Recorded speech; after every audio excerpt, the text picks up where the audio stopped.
есть получается, что так, все-таки да. Да нет, понимаю это на себя. Так.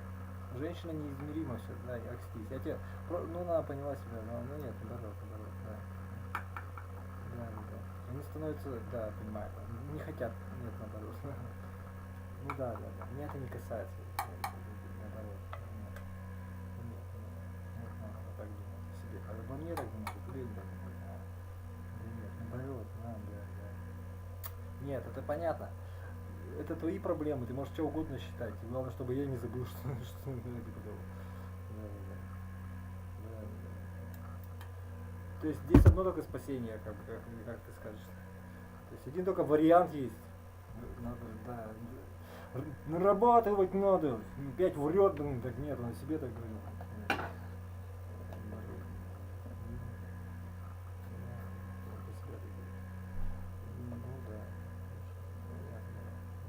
Ты расслабленный, да, понимаю. Ну, я понял, да. Мне плевать. И так, и сяк едут. Ну, все начиналось-то так, да. Прошлый инициатив, говоришь, не знаю. Ну, надо.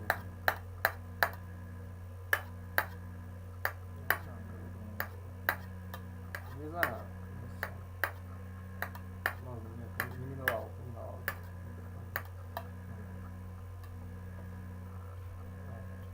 This method was developed by scientists at OpenAI and they called it GPT-2.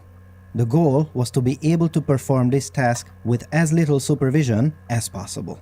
This means that they unleashed this algorithm to read the internet, and the question was, what would the AI learn during this process? That is a tricky question. And to be able to answer it, have a look at this paper from 2017 where an AI was given a bunch of Amazon product reviews and the goal was to teach it to be able to generate new ones or continue a review when given one. Then something unexpected happened. The Finnish neural network used surprisingly few neurons to be able to continue these reviews. They noticed that the neural network has built up a knowledge of not only language, but also built a sentiment detector as well. This means that the AI recognized that in order to be able to continue a review, it not only needs to learn English, but also needs to be able to detect whether the review seems positive or not. If we know that we have to complete a review that seems positive from a small snippet, we have a much easier time doing it well. And now, back to GPT-2. As it was asked to predict the next character in sentences of not reviews, but of any kind, we asked what this neural network would learn. Not reviews, but of any kind.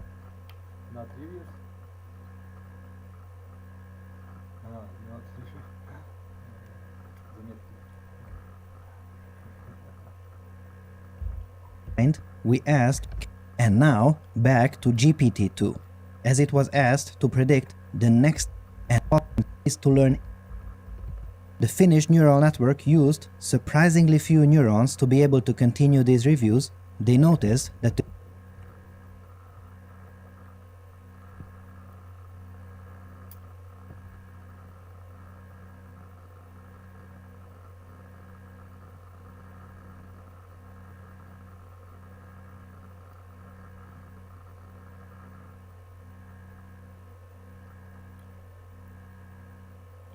the neural network has built up a knowledge of not only language, but also built a sentiment detector as well. This means that the AI recognized that in order to be able to continue a review, it not only needs to learn English, but also needs to be able to detect whether the review seems positive or not. If we know that we have to complete a review that seems positive from a small snippet, we have a much easier time doing it well. And now, back to GPT-2. As it was asked to predict the next character in sentences of not reviews, but of any kind, we asked what this neural network would learn. Well, now we know that of course it learns whatever it needs to learn to perform the sentence completion properly. And to do this, it needs to learn English by itself, and that's exactly what it did. It also learned about a lot of topics to be able to discuss them well. What topics? Let's see.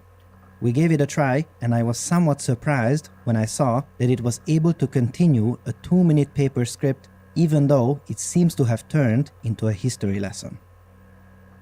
What was even more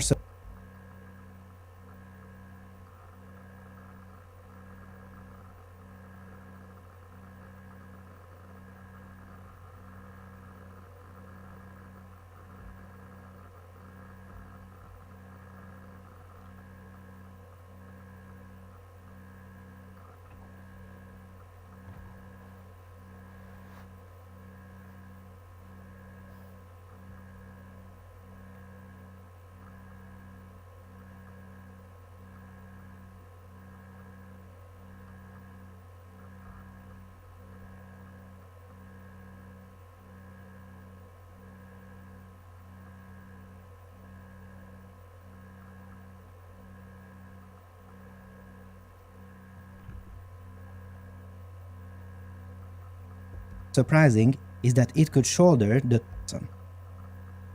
What was even more surprising is that it could shoulder the 2-minute papers test, or in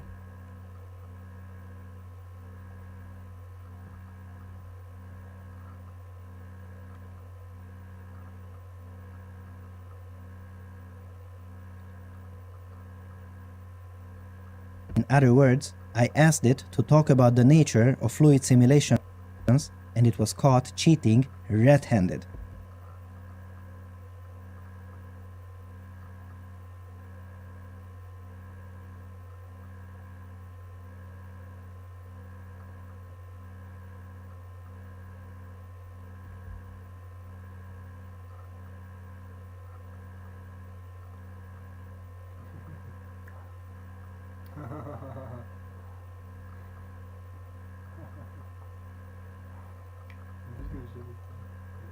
But then it continued in a way that was not only coherent, but had quite a bit of truth to it.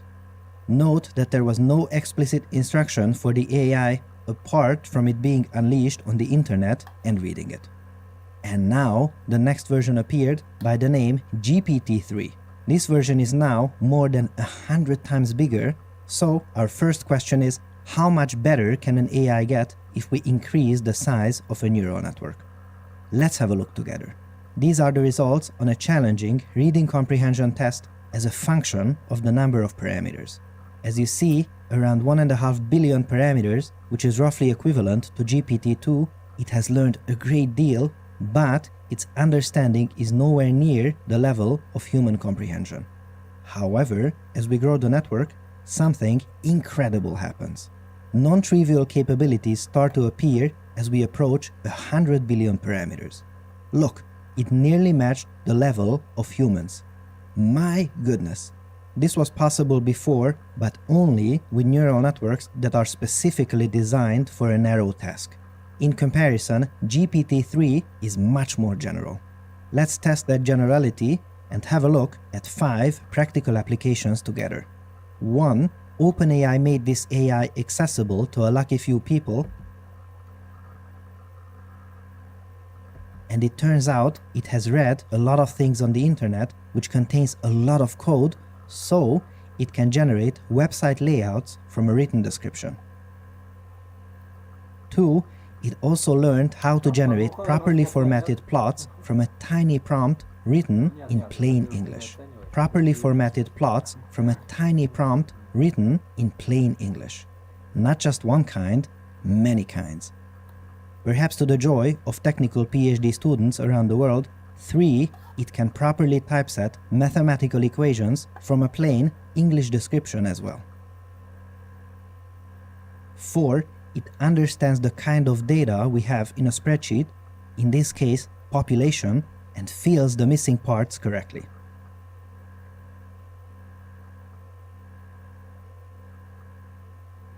And 5. It can also translate a complex legal text into plain language, or the other way around, in other words,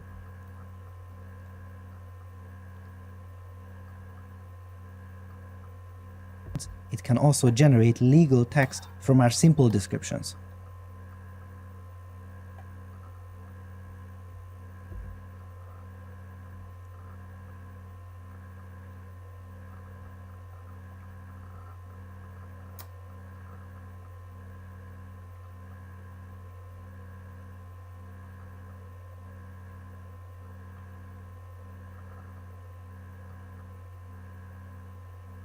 And as you see here, it can do much more. I left a link to all of these materials in the video description. However, of course, this iteration of GPT also has its limitations. For instance, we haven't seen the extent to which these examples are cherry-picked, or in other words, for every good output that we marvel at, there might have been one or a dozen tries that did not come out well. We don't exactly know. But the main point is that working with GPT-3 is a really peculiar process where we know that a vast body of knowledge lies within, but it only emerges if we can bring it out with properly written prompts. It almost feels like a new kind of programming that is open to everyone, even people without any programming or technical knowledge. If a computer is a bicycle for the mind, then GPT-3 is a fighter jet. Absolutely incredible. And to say that the paper is vast would be an understatement. We only scratch the surface for the mind without any programming or technical knowledge. If a computer is a bicycle for the mind, then GPT-3 is a fighter jet. Absolutely incredible. And to say that the paper is vast would be an understatement. We only scratch the surface of what it can do here, so make sure to have a look if you wish to know more about it. The link is available in the video description. I can only imagine what we will be able to do with GPT-4 and GPT-5 in the near future. What a time to be alive! What you see here is an instrumentation for a previous paper that we covered in this series, which was made by weights and biases. I think organizing these experiments really showcases the usability of their system. Weights and biases provides tools to track your experiments in your deep learning projects. Their system is designed to save you a ton of time and money, and it is actively used in projects at prestigious labs such as OpenAI, Toyota Research, GitHub, and more. And the best part is that if you have an open source, academic, or personal project, you can use their tools for free. It really is as good as it gets. Make sure to visit them through wnb.com/papers or click the link in the video description to start. Dear fellow scholars, this is too much research. In reality, it tears along the muscle fibers. If we look at the app like we can use our computers to run fluid simulations, simulate immersing a selection of objects into jelly, or tear meat in a way that, much like in reality, it tears along the muscle fibers. If we look at the abstract of this amazing new paper, we see this quoting. This allows us to trace high-speed motion of objects colliding against curved geometry to reduce the number of constraints, to increase the robustness of the simulation, and to simplify the formulation of the solver. What? This sounds impossible, but at the very least outrageously good. Let's look at 3 examples of what it can do and see for ourselves if it can live up to its promise. 1. It can simulate a steering mechanism full of joints and contact. Yup, an entire servo steering mechanism is simulated with a prescribed mass ratio. Loving it. I hereby declare that it passes inspection, and now we can take off for some off-roading. All of the movement is simulated really well, and wait a minute. Hold on to your papers. Are you seeing what I am seeing? Look, even the tire deformations are part of the simulation. Beautiful. And now let's do a stress test and race through a bunch of obstacles and see how well those tires can take it. At the end of the video, I will tell you how much time it takes to simulate all this, and note that I had to look 3 times because I could not believe my eyes. 2. Restitution. Or, in other words, we can smash an independent marble into a bunch of others and their combined velocity will be correctly computed. We know for a fact that the computations are correct because when I stop the video here, you can see that the marbles themselves are smiling. The joys of curved geometry and specular reflections. Of course, this is not true, because if we attempt to do the same with a classical earlier technique by the name position-based dynamics, this would happen. Yes, the velocities became erroneously large and the marbles jump off of the wire. And they still appear to be very happy about it. Of course, with the new technique, the simulation is much more stable and realistic. Talking about stability, is it stable only in a small-scale simulation, or can it take a huge scene with lots of interactions? Would it still work? Well, let's run a stress test and find out. Haha, this animation can run all day long and not one thing appears to behave incorrectly. Loving this. 3. It can also simulate these beautiful high-frequency rolls that we often experience when we drop a coin on a table. This kind of interaction is very challenging to simulate correctly because of the high-frequency nature of the motion and the curved geometry that interacts with the table. I would love to see a technique that algorithmically generates the sound for this. I could almost hear its sound in my head. Believe it or not, this should be possible and is subject to some research attention in computer graphics. The animation here was given, but the sounds were algorithmically generated. Listen.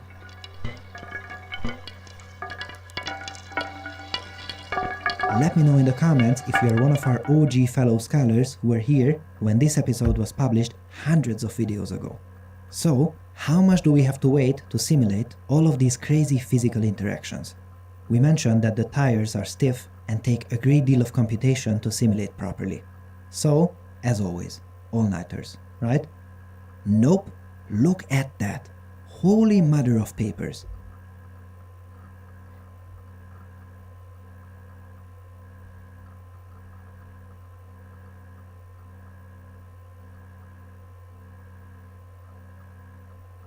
The car example takes only 18 milliseconds to compute per frame, which means 55 frames per second. Goodness, not only do we not need an all-nighter, we don't even need to leave for a coffee break. And the rolling marbles took even less, and woohoo! The high-frequency coin example needs only 1/3 of a millisecond, which means that we can generate more than 3000 frames with it per second. We not only don't need an all-nighter or a coffee break, we don't even need to wait at all. Now, at the start of the video, I noted that the claim in the abstract sounds almost outrageous. It is because it promises to be able to do more than previous techniques, simplify the simulation algorithm itself, make it more robust, and do all this while being blazing fast. If someone told me that there is a work that does all this at the same time, I would say that give me that paper immediately, because I do not believe a word of it. And yet, it really lives up to its promise. Typically, as a research field matures, we see new techniques that can do more than previous methods, but the price to be paid for it is in the form of complexity. The algorithms get more and more involved over time, and with that, they often get slower and less robust. The engineers in the industry have to decide how much complexity they are willing to shoulder to be able to simulate all of these beautiful interactions. Don't forget, these code bases have to be maintained and improved for many years, so choosing a simple base algorithm is of utmost importance. But here, none of these factors need to be considered because there is nearly no trade-off here. It is simpler, more robust, and better at the same time. It really feels like we are living in a science fiction world. What a time to be alive! Huge congratulations to scientists at NVIDIA and the University of Copenhagen for this. Don't forget, they could have kept the results for themselves, but they chose to share the details of this algorithm with everyone free of charge. Thank you so much for doing this.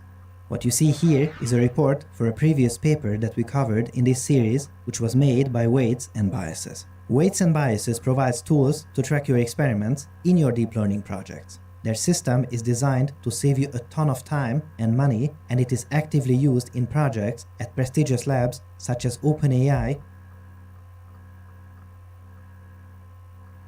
Toyota Research, GitHub, and more. And the best part is that if you have an open source, academic, or personal project, you can use their tools for free. It really is as good as it gets. Make sure to visit them through wnb.com/papers or click the link in the video description to start tracking your experiments in 5 minutes. Our thanks to Weights and Biases for their long-standing support and for helping us make better videos for you. Thanks for watching and for your generous support, and I'll see you next time.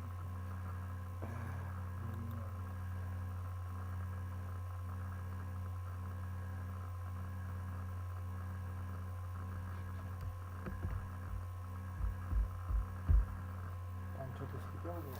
Что будешь? Wind, show me where to go.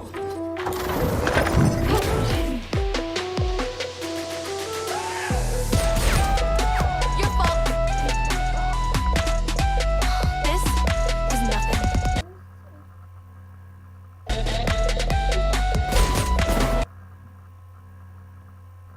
Dear Угадал.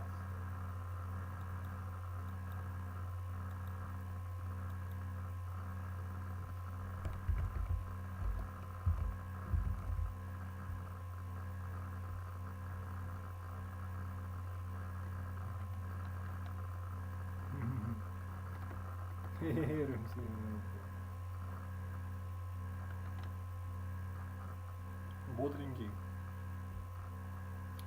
Огурцом. Гриб гує. Я думаю, что ты сказал. А, ну ладно, конечно, да. А, ну да, тоже знал. Что-то такое было где-то когда-то, знаете, по-моему,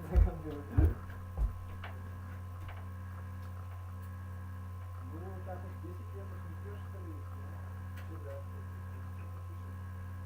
10 лет уже не пью. Спиртного алкоголя. Бать, если что, нет, да. Алкоголь, бать, верил. Надо туда вернуться.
Больной, но как бы.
Start tracking your experiments in 5 minutes. Our thanks to Weights and Biases for their long-standing support and for helping us make better videos for you. Thanks for watching and for your generous support, and I'll see you next time. Эй.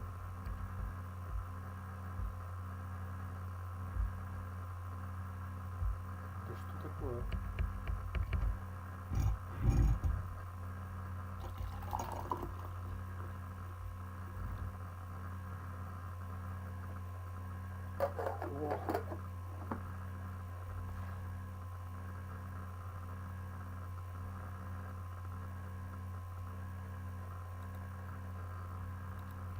Fellow scholars, this is 2-minute papers with Dr. Károly Zsolnai Fehér. If you have been watching this series for a while, you know very well that I love learning algorithms and fluid simulations. But do you know what I like even better? Learning algorithms applied to fluid simulations, so I couldn't be happier with today's paper. We can create wondrous fluid simulations like the ones you see here by studying the laws of fluid motion from physics and write a computer program that contains these laws. As you see, the amount of detail we can simulate with these programs is nothing short of amazing. However, I just mentioned neural networks. If we can write a simulator that runs the laws of physics to create these programs, why would we need learning-based algorithms? The answer is in this paper that we have discussed about 300 episodes ago. The goal was to show a neural network video footage of lots and lots of fluid and smoke simulations and have it learn how the dynamics work to the point that it can continue and guess how the behavior of a smoke puff would change over time. We stopped the video and it would learn how to continue it, if you will. This definitely is an interesting take, as normally we use neural networks to solve problems that are otherwise close to impossible to tackle. For instance, it is very hard, if not impossible, to create a handcrafted algorithm that detects cats reliably because we cannot really write down the mathematical description of a cat. However, these days we can easily teach a neural network to do that. But this task here is fundamentally different. Here, the neural networks are applied to solve something that we already know how to solve, especially given that if we use a neural network to perform this task, we have to train it, which is a long and arduous process. I hope to have convinced you that this is a bad idea. Why would anyone bother to do that? Does this make any sense? Well, it does make a lot of sense. And the reason for that is that this training step only has to be done once, and afterwards, querying the neural network, that is, predicting what happens next in the simulation, runs almost immediately. This takes way less time than calculating all the forces and pressures in the simulation while retaining high-quality results. So we suddenly went from thinking that an idea is useless to being amazing. What are the weaknesses of the approach? Generalization. You see, these techniques, including a newer variant that you see here, can give us detailed simulations in real time or close to real time, but if we present them with something that is far outside of the cases that they had seen in the training domain, they will fail. This does not happen with our handcrafted techniques, only to AI-based methods. So, onwards to this new technique, and you will see in just a moment that a key differentiator here is that its generalization capabilities are just astounding. Look here. The predicted results match the true simulation quite well. Let's look at it in slow motion too, so we can evaluate it a little better. Looking great. But we have talked about superior generalization, so what about that? Well, it can also handle sand and goop simulations, so that's a great step beyond just water and smoke.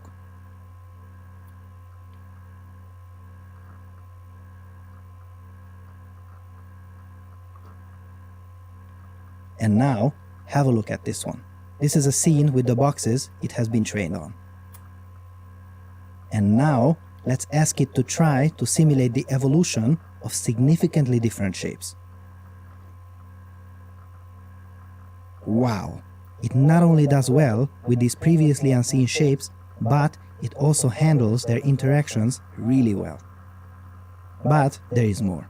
We can also train it on a tiny domain with only a few particles, and then it is able to learn general concepts that we can reuse to simulate a much bigger domain and also with more particles. Fantastic! But there is even more. We can train it by showing how water behaves on these water ramps, and then let's remove the ramps and see if it understands what it has to do with all these particles. Yes, it does. Now, let's give it something more difficult. I want more ramps. Yes. And now, even more ramps. Yes, I love it. Let's see if it can do it with sand too. Here's the ramp for the training, and let's try an hourglass now. Absolute witchcraft. And we are even being paid to do this. I can hardly believe this. The reason why you see so many particles in many of these views is because if we look under the hood, we see that the paper proposes a really cool graph-based method that represents the particles, and they can pass messages to each other over these connections between them. This leads to a simple, general, and accurate model that truly is a force to be reckoned with. Now, this is a great leap in neural network-based physics simulations, but of course, not everything is perfect here. Its generalization capabilities have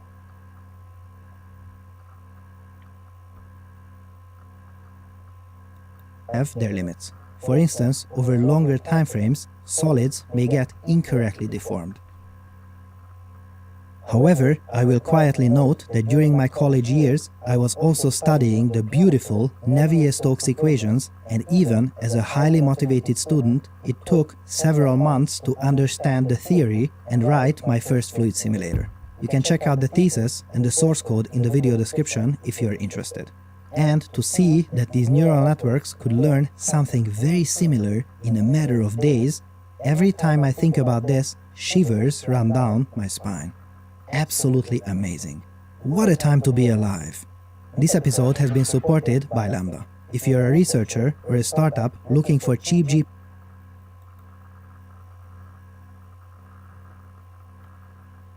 Where's my love?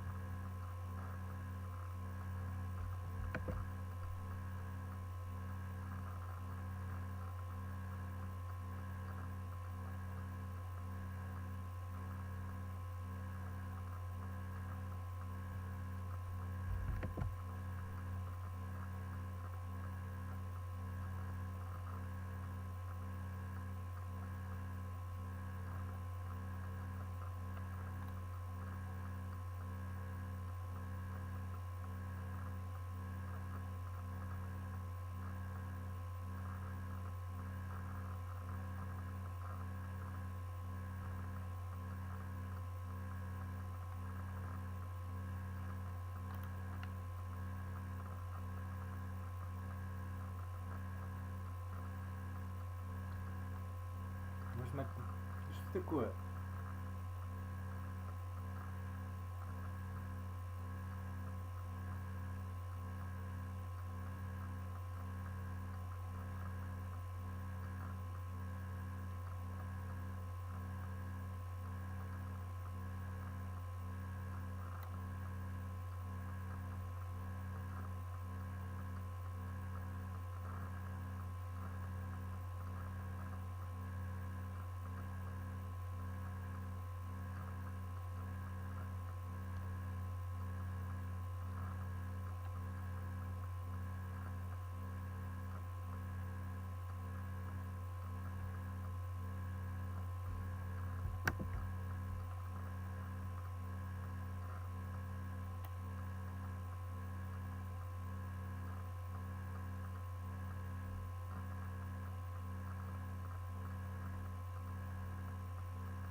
Want to know the most common mistake men make when approaching women, but most have no clue?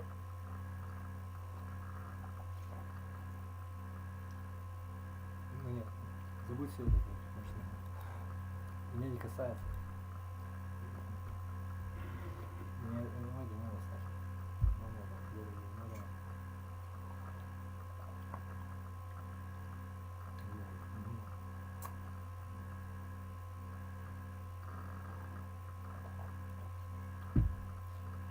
Об этом тоже можно не сказать. Ну, не можешь.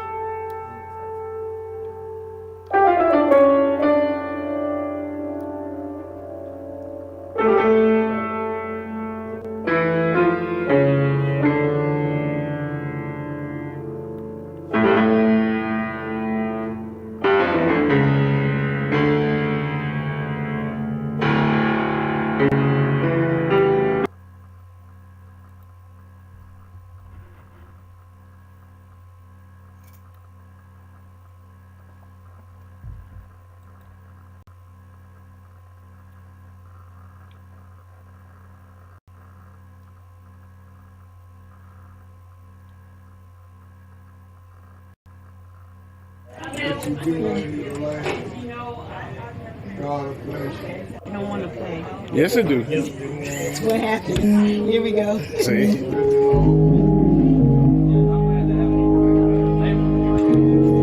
Come on now. Yes.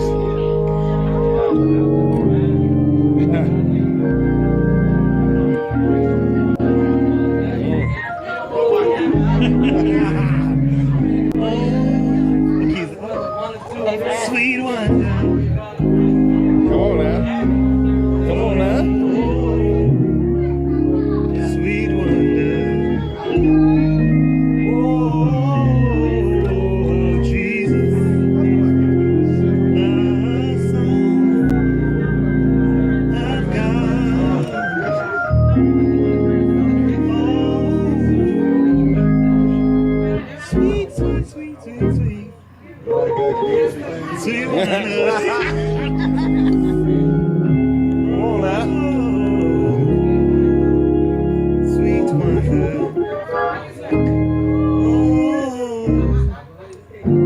Oh, Jesus. Love.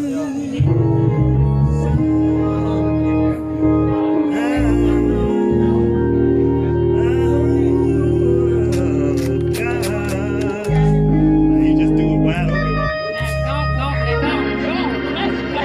That's right. Right. Come on with it.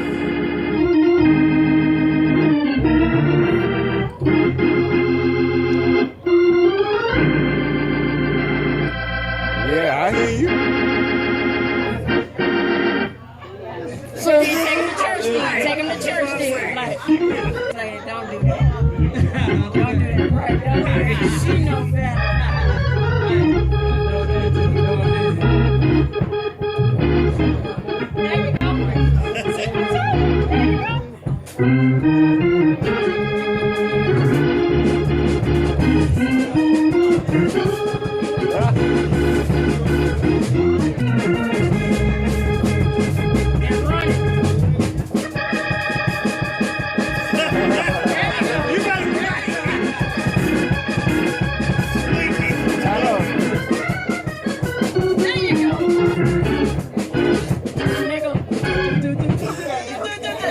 Take it on back to Memphis. Take it back. You know. Oh, that old school. Yeah. There you go.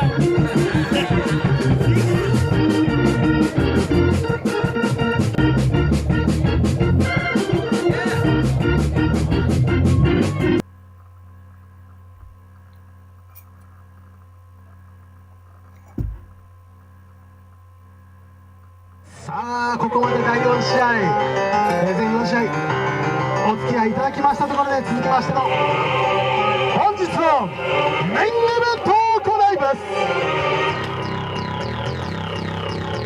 ただいまより本日のメインイベント、関東ロボットヘビー級選選手権試合格闘技ルール4分2ラウンドを行います。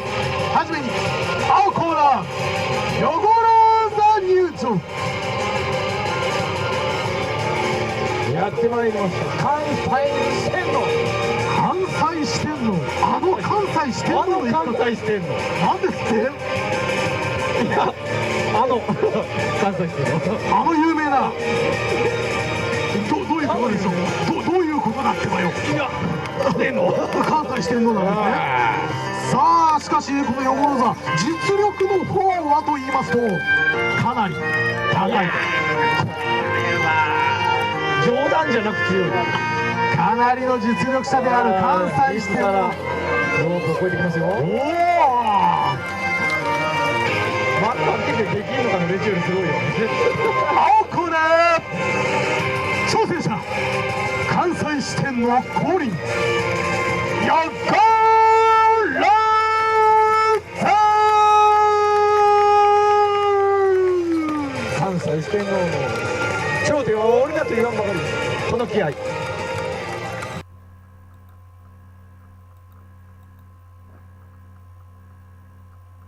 Реально тут четвертое измерение. Если вы видеоблогер, вам пора быть на моем месте в Яндекс.Дзене. Например, вот здесь мог быть... Dear fellow scholars, this is 2-minute papers with Dr. Károly Zsolnai Fehér. I recommend that you immediately start to hold on to your papers because this work is about creating physics simulations in higher than 3 spatial dimensions. The research in this paper is used to create this game that takes place in a 4D world, and it is just as beautiful as it is confusing. And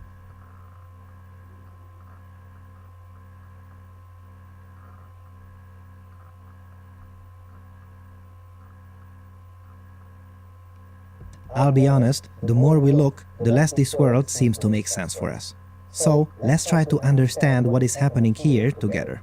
You see an example of a 4-dimensional simulation here.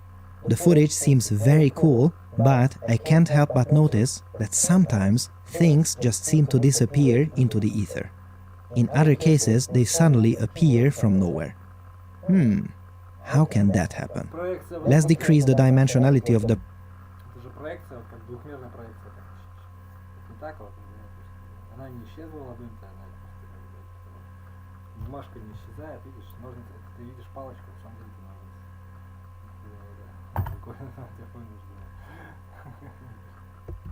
the problem, and suddenly we will easily understand how this is possible. Here we take a 2D slice of our 3D world, start the simulation, and imagine that we only see what happens on this slice. We see nothing else, just the slice. That sounds fine, things move around freely, nothing crazy going on, and suddenly, hey, things slowly disappear. The key in this example is that luckily we can also look at the corresponding 3D simulation on your display. We can see not only the 2D slice, but everything around it. So the playbook is as follows. If something disappears, it means that it went back or forward in the 3rd dimension. So what we see on the slice is not the object itself, but its intersection with the 3D object. The smaller the intersection, the more we see the side of the sphere, and the object appears to be smaller, or, even better, look, the ball is even floating in the air. When we look at the 3D world, we see that this only appears like that, but in reality what happens is that we see the side of the sphere. Really cool. We now understand that colliding can create a mirage that seems as if objects were suddenly receding, disappearing, and even floating. Just imagine how confusing this would be if we were this 2D character. Actually, you don't even need to imagine that, because this piece of research work was made to be able to create computer games where we are a 3D character in a 4D world, so we can experience all of these confusing phenomena. However, we get some help in decoding this situation, because even though this example runs in 3D, when something disappears into the ether, we can move along the 4th dimension and find it. So good. Floaty behavior can also happen, and now we know exactly why. But wait, in this 3D domain, even more confusing, new things happen. As you see here, in 3D, cubes seem to be changing shape, and the reason for this is the same. We just see a higher dimensional object's intersection with our lower dimensional space. But the paper does not only extend 3D rigid body dynamic simulations to not only 2D, but to any higher dimension. You see, this kind of footage can only be simulated because it also proposes a way to compute collisions, static and kinetic friction, and similar physical forces in arbitrary dimensions. And now, hold on to your papers because this framework can also be used to make amazing, mind-bending game puzzles where we can miraculously unbind seemingly impossible configurations by reaching into the fourth dimension. This is one of those crazy research works that truly cannot be bothered by recent trends and hot topics. And I mean it in the best possible way. It creates its own little world and invites us to experience it, and it truly is a sight to behold. I can only imagine how one of these soft body or fluid simulations would look in higher dimensions, and boy, would I love to see some follow-up papers perform something like this. If you wish to see more, make sure to have a look at the paper in the video description, and I also put a link to one 4D game that is under development and one that you can buy and play today. Huge congratulations to Mark ten Bosch, who got this single-author paper accepted to SIGGRAPH, perhaps the most prestigious computer graphics conference. Not only that, but I am pretty sure that I have never seen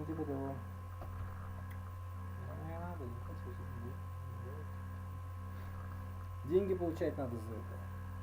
Надо еще устареть, хорошо, да. a work from an indie game developer presented as a SIGGRAPH technical paper. Bravo! This episode has been supported by Weights and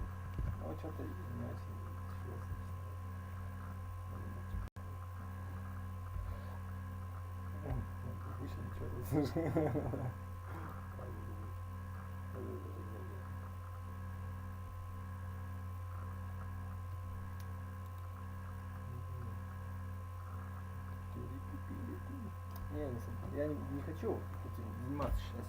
Любой дурак сейчас может сесть и мешать.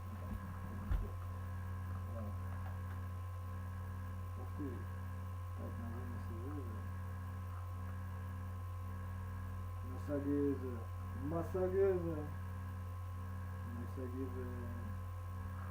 Опять что у меня предлагают покупку $19? Какая? Зачем это $19? Давай $19 сюда. Нафиг это. $19. За ним хватает. Ну нет, это для этого самой штучки. Правильно. Бонус.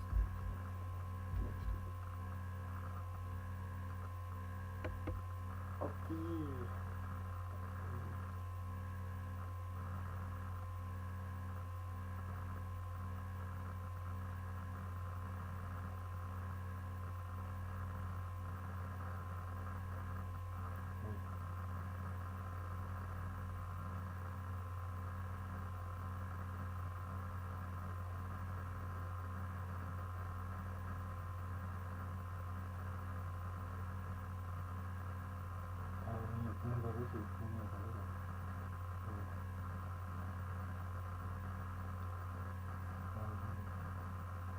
Что, завтра пятница?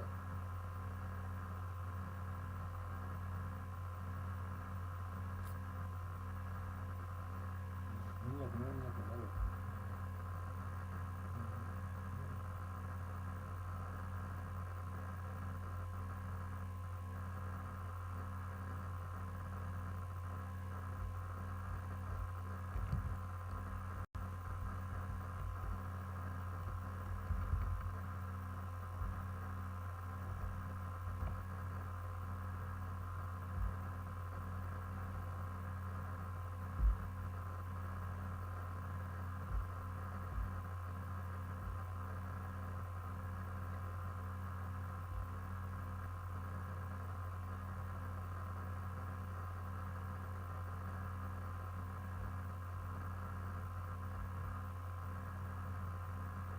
Ну это что такое? Что за вообще?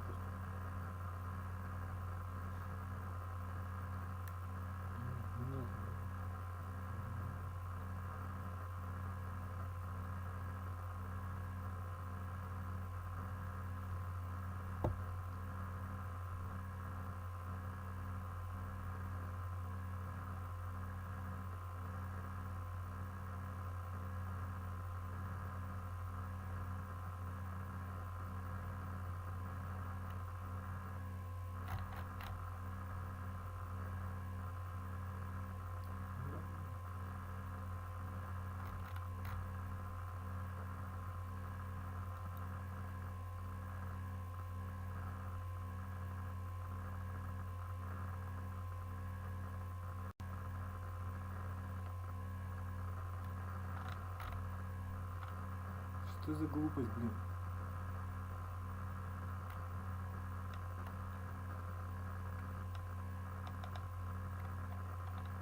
Как запретить эту подписку? Да.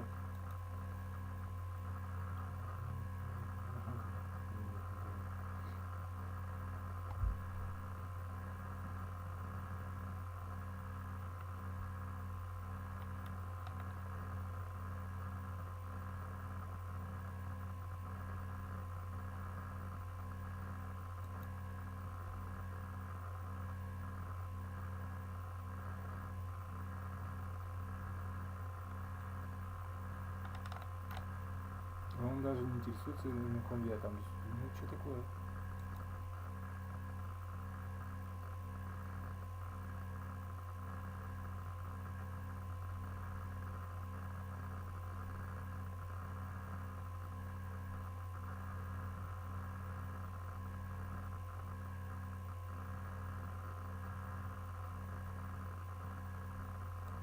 Ну, допустим.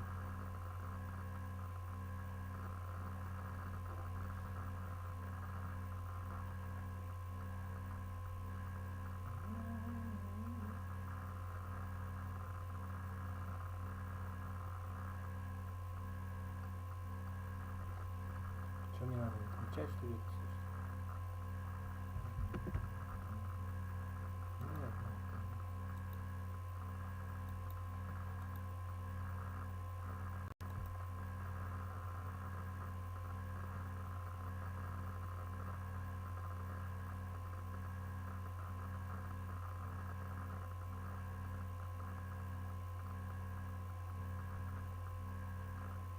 Не буду ничего отвечать.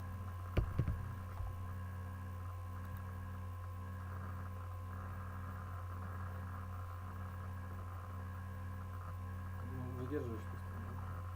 Я все понял, понимаю все.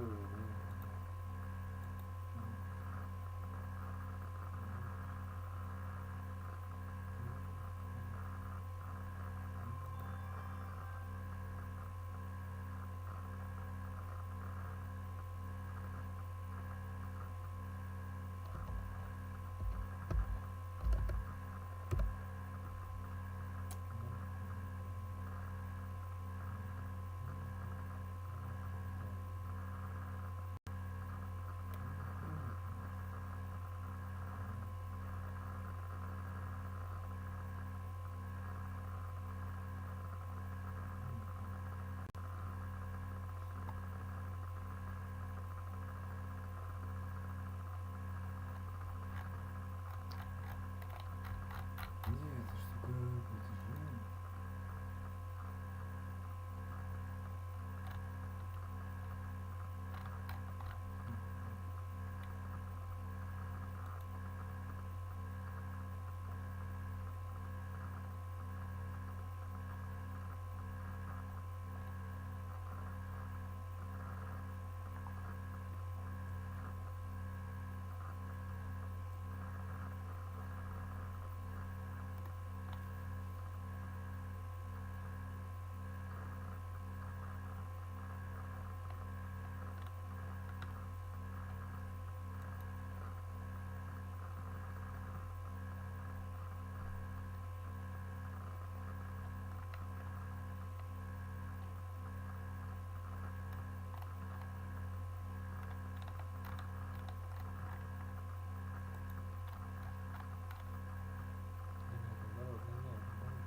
как это сделать-то? Как заблокировать?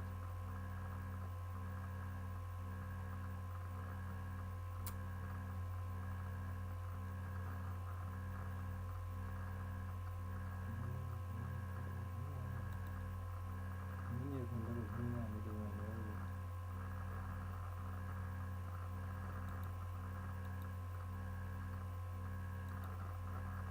У меня купили. Ничего. Ну как то сделать?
Что за такое, блин? Он еще даже спрашивать меня не будет, наверное. Возьмет, снимет вот. Деньги туда положишь, да, ну нет, народ, нет. Ну нет, нет. Ну, ну нет, это вообще другое. Я понял.